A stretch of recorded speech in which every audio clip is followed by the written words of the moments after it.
All right, this is a very simple lesson in balancing chemical equations. I hope we understand that the reason that we balance chemical equations is to come up with the exact amount of ingredients, at least the ratio of ingredients in our chemical reaction. I just don't want to haphazardly mix hydrochloric acid with calcium hydroxide to make my products. If this is the reaction I want, what is the exact ratio of how much HCl I need to react with calcium hydroxide? What is that ratio? And when I know that ratio, then I know exactly how much I need with no left over. So let's get to it and understand that balancing is a way to come up with the ratios of ingredients that we use in our cooking. All right, so in any case, because of conservation of mass and no atom is created or destroyed in the process, we have to have the same number and same type on both sides. So I have one hydrogen here, I have two hydrogens here, so I have a total of 3 H's on this side. This side has 2 H's, so I've got a problem already. All right, so again, this is a puzzle, and a puzzle isn't always solved the same way, but I see there's 2 H's, and then I see there's 3 H's. Maybe I want to leave that alone and go into my chlorines, okay, and see what happens. Now, I see it 3 and 2. Maybe there's a common factor, but I want to go back to the H's. Let's go to the chlorines. There's one chlorine here on this side, right? We're comparing the reactant side to the product side. There's 2 chlorines over here. So to balance that, I'm just going to put a coefficient of 2 in front. Remember, I'm not going to change. I don't do that. I do not arbitrarily change the chemical formula, which was determined by other means that we've been doing in lab.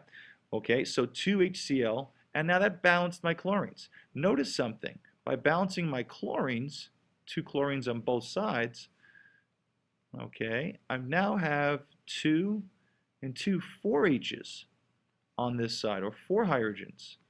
So to have 4 hydrogens on this side, okay, to accomplish 4 hydrogens on this side, I put a 2 here.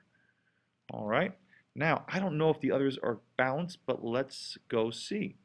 We have 2 oxygens, right, 2 O's on this side, and with this coefficient of 2, I have 2 oxygens on this side, and then I have 1 calcium and 1 calcium. So I am completely balanced, and I don't have to put numbers in front, but I just will put 1 to help you remember that just means 1. So if you leave that blank, that's okay. All right, it implies 1. However, if there were questions that said, what is the sum total of all the coefficients, and you didn't have 1's here, and you said, oh, 2 plus 2 is 4, you would get that wrong. So you must know that nothing in front implies 1. It's kind of like having an apple. You don't say, I have 1 apple. You say, I have an apple. Not necessary. Okay, so that's how we do these, but again, you could have attacked this problem from any which way as long as you have the same number on both sides. It's a puzzle. And anyone who's trying to tell you they balance a particular way is crazy. You just figure it out by making sure you have equal numbers on both sides. And sometimes you unbalance when you balance to figure them out. So I'm going to scroll down to the polyatomic ions. It's very important to know how to balance the polyatomic ions because there's a nice simplified way to do this without giving yourself all kinds of headache. Yes, you could balance this individually per element like we did in the first example, but what can I do here? Well, because I know, like for instance, the phosphate ion is sticking together, I'm only going to consider phosphate as a single element. So watch what I do here. I have 1 iron, I have 1 iron. I have 3 chlorines, I have 1 chlorine. That should be a lowercase l. So I'm going to put a 3 here to balance my chlorines. That gives me 3 sodiums. Oh, I already have 3. It's magical how it works out. And I have 1 phosphate, I have 1 phosphate. Okay, I just throw the ones in there because we're little beginners, okay, before we get the training wheels off. And we are balanced. Now, of course, if you did individual P and O, it would have worked out just the same. But I'm telling you, as you see more reactions that have polyatomic ions, it's easier to keep them together. Case in point number 5. 1 silver, 1 silver. Okay, this is a nitrate ion. It's a cluster. There's 1 of them. There are 3 nitrate ions. So to balance that, I'm going to put a 3 here. That gives me 3 silvers, right?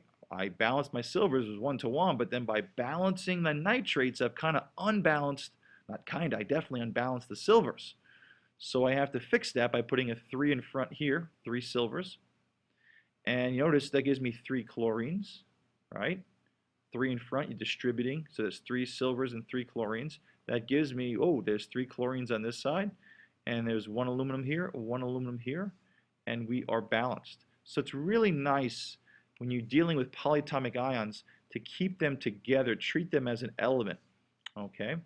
And if you notice the rest of these, you have to write correct chemical formulas. If you write incorrect chemical formulas, it can be a nightmare, and it's not going to work. Here's an example, potassium phosphate. K is +1, phosphate is PO4 -3. You're going to need 3 of these. Calcium nitrate, calcium is +2. Each nitrate is -1, so you'll need 2 of these. Potassium nitrate, potassium is +1. Nitrate is -1, so it's 1 to 1. And then we have calcium phosphate. Calcium is +2, phosphate's -3. Okay, and they didn't spell that too well. All right, and that's in there, but you get the point. And that's how calcium phosphate looks, something we've already covered.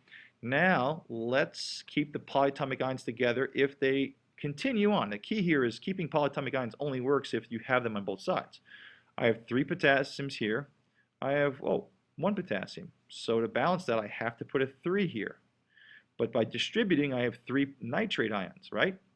Whoa, I have 2 nitrate ions. I'm going to leave that alone for now. Let's go to calcium.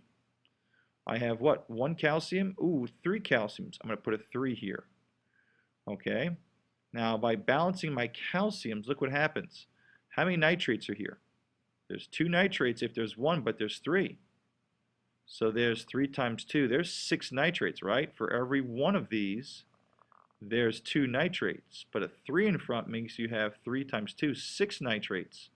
See, we waited, and it kind of helped us lead us to the promised land, so to speak. So 6 nitrates altogether, all right?